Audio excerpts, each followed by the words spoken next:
Freight rate restructuring, cutting interprovincial rail costs for steel and lumber by 50% beginning in spring 2026, addresses one of the historic inefficiencies of Canadian industrial geography.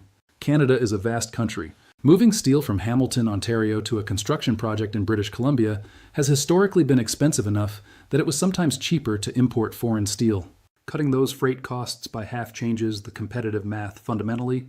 It makes Canadian steel competitive inside Canada in markets where it previously wasn't. And Canada is simultaneously closing its doors to cheap foreign steel that was trying to flood in through the gap left by lost U.S. export opportunities. This is the global steel dynamic that amplifies everything else happening in this story. When the United States raised its steel tariffs to 50%, it didn't just affect Canada. It affected every steel exporting nation on Earth. South Korean steel, European steel, Brazilian steel. All of it suddenly had fewer American buyers. That steel doesn't disappear, it redirects. It looks for new markets, and one of the most obvious new markets is Canada. Right next door, large construction economy, historically more open import policy. Canada recognized this threat immediately. That is why the quota reductions happened. Canada was not just protecting itself from American tariffs. It was simultaneously protecting itself from global steel deflection, the phenomenon where trade barriers in one country create import floods in neighboring markets.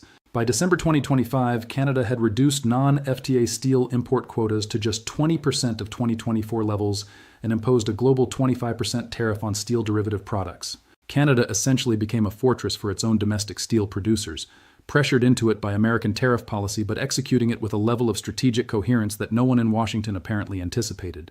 Here is your final rehook, and this one lands hard.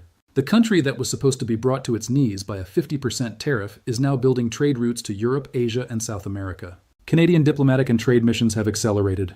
The export diversification effort that Ottawa had been talking about for 20 years but never executing with urgency is now happening. Not because Canadian politicians suddenly got more ambitious, but because Washington gave them no choice. Necessity is the most powerful economic reform tool in existence. America handed Canada that tool in June 2025 and called it a tariff. Meanwhile, American households are paying an average of $1,500 more in 2026. American manufacturers are absorbing supply chain disruption.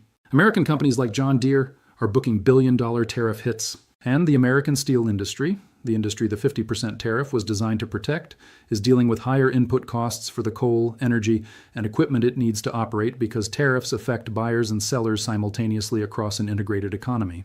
The verdict from a pure finance perspective is not complicated. Canada was hurt. The tariffs caused real damage, job losses, reduced exports, factory disruptions, near recessionary pressure in some sectors. That is not a narrative. That is the data. But damage and defeat are different things. Canada absorbed the hit, deployed capital with strategic precision, redesigned its domestic market architecture, and initiated a long-term pivot away from single-partner dependency that will make it a more resilient economy in 5 years than it was before the tariff ever landed. The United States, on the other hand, is running a $1,500 per household tax increase while watching its most integrated trading partner systematically reduce its reliance on American demand.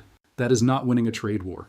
That is paying for the privilege of losing a strategic partner one policy decision at a time. And if the CUSMA renegotiation in the summer of 2026 fails, if the trade architecture that has governed North American commerce for over 30 years fractures, the consequences will not be contained in Ottawa.